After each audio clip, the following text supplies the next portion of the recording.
먼저 오늘의 차트. 자, 이거는 나스닥, S&P, 러셀 이 비교 차트인데 이 노란색이 러셀이에요. 제일 성과가 좋죠. 그리고 가장 못난이 나스닥. 그 다음에 요는 변동성. 변동성은 그때 얘기한 것처럼 쌍봉을 찍는가 싶었는데 확실히 쌍봉 만들어버리고 미끄러졌죠. 지금 27포인트대까지 내려왔습니다. 아직 저 아래로 갈 길 많습니다. 여기서 더 올라가려면 다음 주에 시장이 아주 심각하게 망가져서 올라가야 되는데 그럴 가능성 아직은 낮다고 보고 있습니다. 자, 시황 시작하겠습니다. 2시간 전에 마감한 트레이더가 생생하게 전하는 글로벌 마켓 리뷰 델타1입니다. 우리 시장은 연이은 외국인이 현 선물 매수로 드디어 선물 지수가 300포인트를 터치하기도 했는데요. 강력한 상승 반전이 일어나고 있는 것에 비해서 나스닥은 오늘 마이너스 3% 넘게 밀어버렸습니다. 설마 하던 아마존이 실적 발표와 함께 마이너스 20%대 하락을 보이면서 급락해버렸는데요. 심지어 애플 실적 발표 이후에도 언더슈팅을 보여서 나스닥은 마이너스 5% 가까이 터치하기도 했습니다. 하지만 그렇다고 시장이 꺾였는가 하면 저는 그렇게 보지 않다고 봐요. 시장 대응 어떻게 해야 될지 아시아 세션부터 갑니다. 우리 시장은 개장과 함께 갭 상승이 나왔는데요. 전일 나스닥이 메타 실적 발표 이후 급락이 나와서 CME 전자거래의 아시아 세션이 시작되자 이게 뭐지 싶을 정도로 강한 급락이 나왔죠. 그러나 우리 시장은 드디어 해외 시장의 흐름과 관계없이 본격적인 숏 커버 장세가 시작되었습니다. 일단 이 갭 상승한 위치가 297선인데 이 자리를 넘겼다는 것 자체가 시장이 위로 레벨업을 할 수 있는 조건이 되고, 처음에 외국인들은 선물 매도를 좀 하려는 듯 했으나 현물은 오늘도 매수를 했죠. 그리고 기관들도 현물 매수를 하면서 9시 15분부터 외국인들은 선물을 11시 15분까지 무려 6,600억을 스트레이트로 담게 됩니다. 외국인들이 강력한 선물 매수의 시장 베이시스는 10월 들어서 가장 강한 수준까지 일중 베이시스가 올라갔는데요. 특히 오늘은 외국인과 기관이 동반 현물 매수를 하면서 시장을 끌어올린 상황에서도 베이시스가 좋았다는 것이 특징입니다. 좀 더 정확하게 이야기하면 시장이 레벨업을 하면서 선물 베이시스가 빠르게 확대되었고 10월 15일 이후로 시장의 방향성을 위로 돌리긴 했는데 그때까지만 해도 선물 베이시스를 위로 강하게 당기는 흐름은 없었어요. 그래서 오늘은 그 전까지만 해도 차익거래용 현물 매수가 의미 있는 수준으로 안 들어왔는데 이제는 들어오면서 방향이 위로 확실히 바뀌었다는 것을 보여주었습니다. 다만 선물 미결제 약정은 이 초반의 상승에 제법 크게 증가했다가 점심 이후로 미결제 약정은 쫙 빠져서 전일 대비 2100계약이나 감소를 했는데 이것은 5장에 숏 포지션이 손절매가 나와서 미결이 감소한 것으로 보고 있습니다. 사실 어제까지만 해도 시장 참여자들은 긴가민가했어요. 특히 거래소 시장이 그래도 나름 레벨업을 시도하는 것에 비해서 코스닥은 정말 약했죠. 자, 그런데 오늘 시장이 오전에 박스 상단을 돌파해버렸으면 종가에는 최소한 숏을 손절하지 않을 수 없었겠죠. 옵션 시장에서도 콜옵션의 행사가 상당수에서 적극적인 미결제 약정 감소가 일어나면서 롤링업이 진행되었는데요. 그간 300콜옵션, 또 305, 307 이런 것에 누적적으로 쌓여있던 미결제 약정이 시장이 상단을 제한할 가능성에 대해 얘기를 했는데 오늘 대량의 미결 감소가 발생하면서 시장이 추가 레벨업을 할 수 있게 되었습니다. 반대로 풋옵션은 행사가 287, 285를 중심으로 대량의 미결제 약정이 쌓이면서 시장이 위로 돌았음을 확인시켜줬는데요. 조금 우려가 되는 것은 개인이 오전 9시 30분부터 대량의 풋옵션 매도를 하면서 하방 베팅을 손절매했죠. 이 풋옵션 매수분은 꽤 오래 끌고 오던 포지션을 보고 있는데 사실상 숏 항복이 처음으로 일어났다 이렇게 보고 있어요. 마지막으로 오늘 현물 시장에서 있었던 중요한 흐름 하나를 이야기해 볼게요. 상승 종목 중 시총 5위의 삼성 SDI가 오늘 무려 7.39% 상승을 했습니다. 이 고민을 해봐야 되는 게 외국인들이 삼성 SDI를 매수해서 올라갔다 뭐 이렇게 얘기는 하지만 매수 대금은 1870억밖에 안 돼요. 마켓캡을 고려하면 절대로 큰 금액을 산 게 아닙니다. 그런데 왜 이렇게 강하게 뻗었을까요?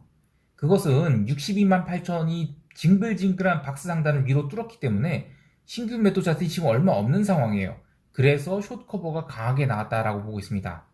이것은 향후 우리 시장이 대형주가 추가 상승을 시도하면서 레벨업을 하게 될 때 이런 강력한 상승이 나올 수 있음을 예시하는데요. 특히 이 박스매매에 길들여진 분들은 이런 돌파에 아주 민감하게 반응해야 돼요. 단지 거래량이 많이 터졌다고 해서 뭐 의미 있는 상승이 나온 것이 아니고 적은 거래 대금으로도 매도자들은 얼마 없고 매수자들이 바쁘게 사들어간다면 시장이 상승할 수 있음을 보여주는 좋은 예라고 할 수 있겠습니다. 물론 방금 미국 시장이 마감하고 또 아마존이 사고를 쳤죠. 그래서 선물을 끌어내렸는데 이것을 아마 고민이 많으실 것 같아요. 하지만 메타와 마찬가지로 일시적인 눌림으로 보고 있습니다. 오히려 해외 시장이 상승 마감했을 때 우리 시장 갭상승 나와서 반대로 하루 종일 밀리는 형국이 나오지 않기를 바라는데 그때는 시장이 밀린다 그러면 적극적으로 이익 실현을 해야 되겠죠. 하지만 지금은 갭 다운 나와서 우리 시장 매도로 돌린다? 그럴 필요 없다고 보고 있어요. 그리고 갭 상승이 나와도 어중간한 갭 상승으로는 안 되고 최소 1.2%에서 2%대의 상승 갭이 나와야만 밀릴 수 있는 겁니다. 지금까지는 여전히 추세적 상승이 유효하다고 보고 있어요. 자, 좀 더 자세한 대응 전략은 영상 후반에 하기로 하고 이제 유럽 세션 갈게요.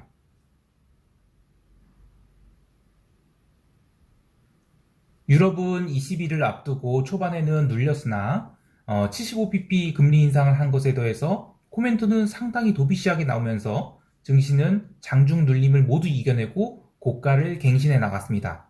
다만 이 통화시장과 채권시장은 조금 다른 흐름을 보여주었는데요. 유로화는 밀렸고 유럽 국채는 반대로 폭등을 이어갔어요. 특히 채권시장에서 독일, 이탈리아 국채 스프레드가 확 좁혀졌는데요.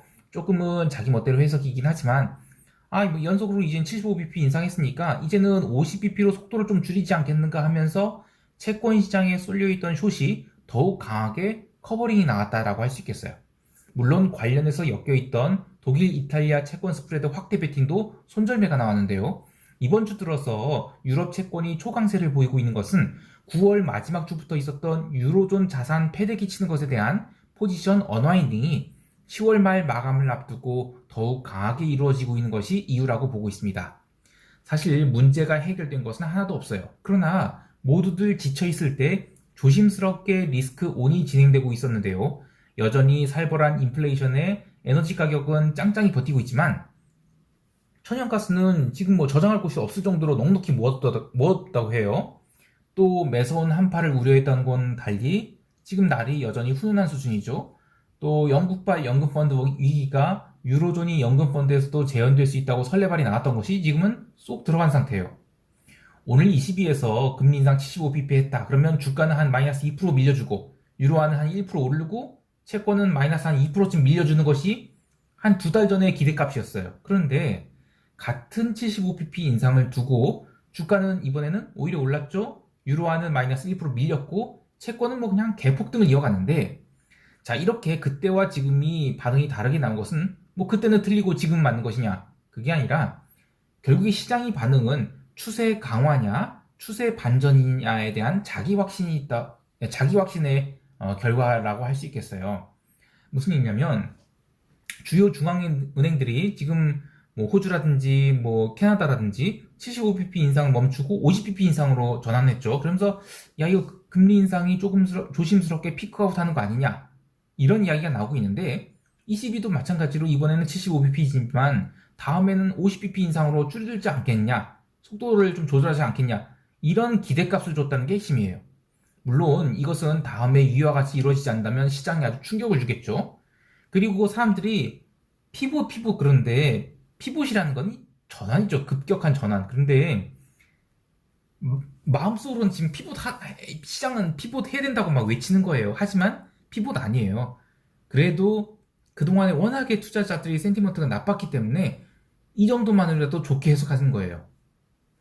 자, 그런데 이제 이런 얘기를 해볼게요. 만약 가령 다음 20일까지 계속해서 인플레 안 잡히고 러시아 또 핵을 쏘거나 그 외의 외부 변수들이 등장한 리스크가 있다. 그러면 다음에 또다시 75bp 해야 된다 하면서 시장 불안해지겠죠. 하지만 그런 것만 없다면 이제는 4분기가 꾸준히 리스크 온 흐름을 이어갈 것으로 보고 있어요. 상품 시장에서도 전일 4% 상승한 구리가 아시아 세션에서 조금 눌리긴 했는데 유로화 1% 눌렸어요. 그럼에도 불구하고 장중 조정으로 잘 마감했죠. 또 기름 또한 89달러 선을 트라이 했으나 조금 눌렸다고 해도 플러스 마감에 성공했어요. 오지달러도 마찬가지로 조정을 주었으나 ECB 리스크를 앞두고 조정을 받은 것이지 이 정도면 모두 건전한 조정이라고 할 수 있겠는데요. 달러 인덱스가 어제 0.83% 상승을 했어요. 그러면 비달러가 전체가 다 망가진 거 아니냐? 아니에요. 그냥 ECB 이벤트로 차익 실현성 유로화 매도가 나와서 달러 인덱스가 일시적으로 상승한 거지 달러가 다시 강세? 그건 아닙니다. 자, 그리고 오늘 유로스탁스 변동성 이야기를 안 할 수가 없는데 드디어 26.15포인트까지 밀렸습니다. 잠깐만요. 이 차트를 한번 볼게요. 하나 더 열어갖고 스탁스 이게 V2X 인덱스예요. 이 유로스탁스 변동성 지수가 드디어 부서졌어요. 이거 YTD로만 볼까요?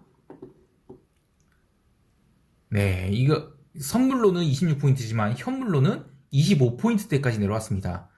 여기서 변동성이 어떻게 살아납니까? 다 죽어야죠. 20포인트대까지. 즉 유럽 증시는 계속 상승이다. 그렇게 보고 있어요. 자, 그런데 그 트레이딩 아이디어 이야기를 하나 할게요. 자, 이런 가능성을 한번 생각해보죠. 이번에 20b가 이번에 75bp 인상했고 다음에 50bp 이게 기대값이죠. 그런데 만약에 11월에 있을 FOMC 20일 말고 FOMC에서 네 번째 75bp 금리 인상 대신에 50bp 인상을 한다면 시장이 어쩌면 폭등을 하지 않을까 싶기도 해요. 사실 오늘 채권 시장에서 유로존 단기 채권도 강하게 올랐는데 미국 단기 채권도 제법 강하게 올랐거든요.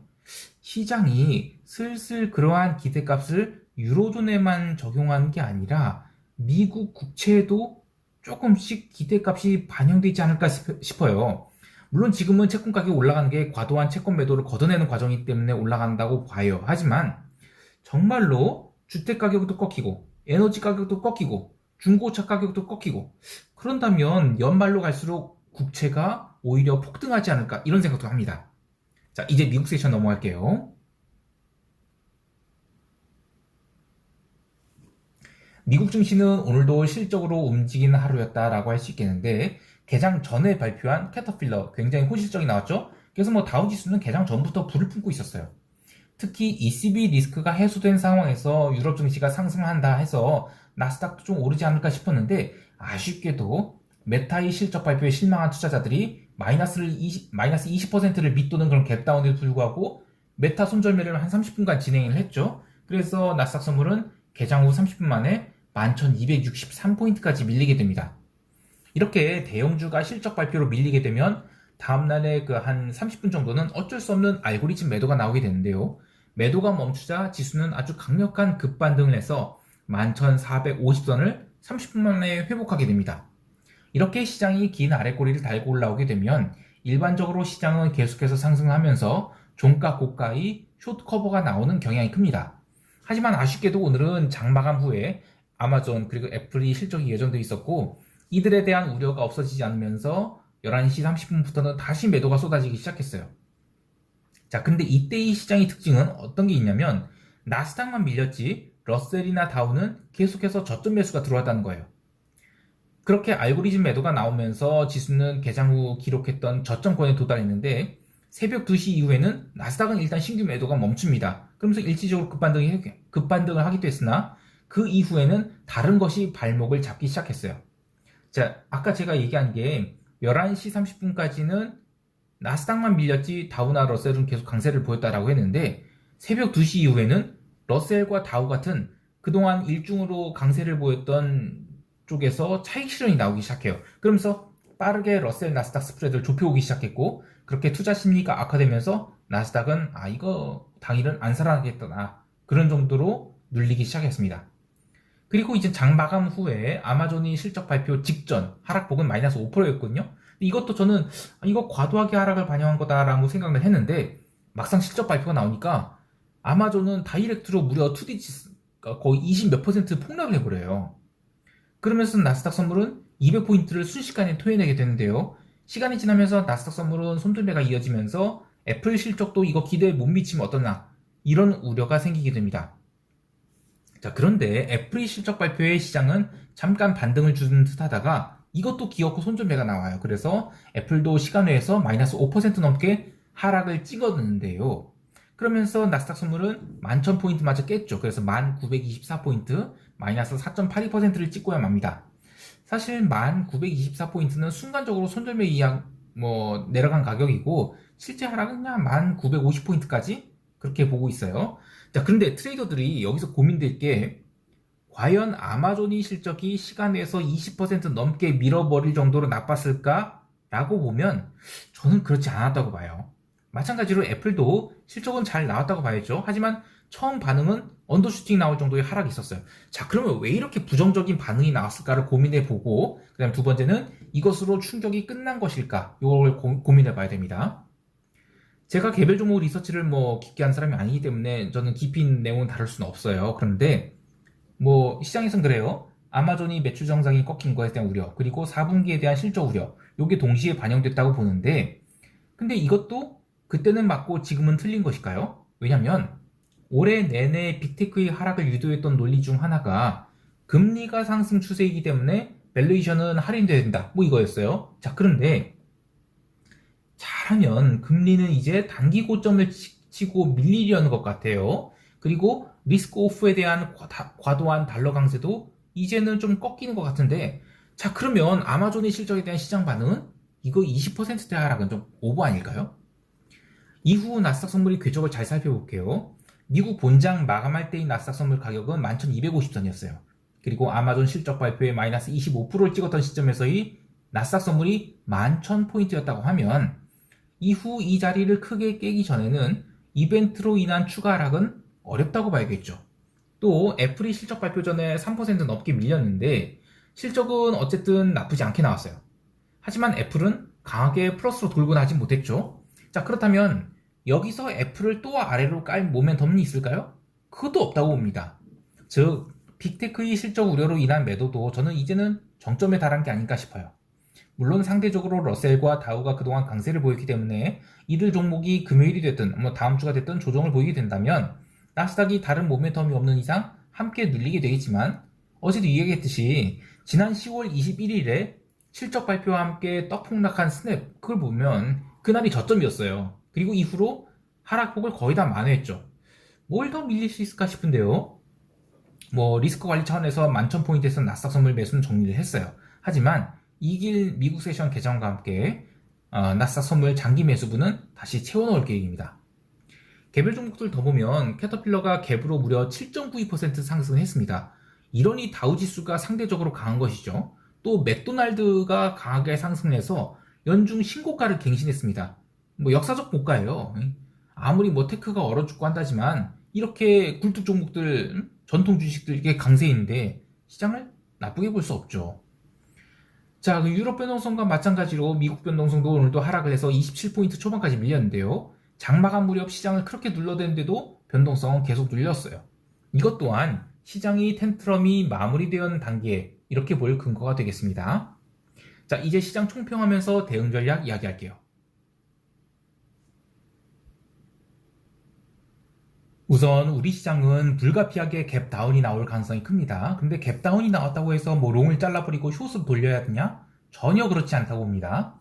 다만 이게 주중에 갭다운이 나왔으면 콜 매수를 하고 아주 강력하게 롱을 보겠지만 지금은 주말을 앞두고 있어요. 그래서 콜 매수 대신 풋옵션을 조금 매도할 생각인데요. 이것 또한 시가 갭다운이 심하게 나와서 297선 이하에서 출발할 경우에만 풋 매도를 조금 분할해서 쌓을 계획이에요.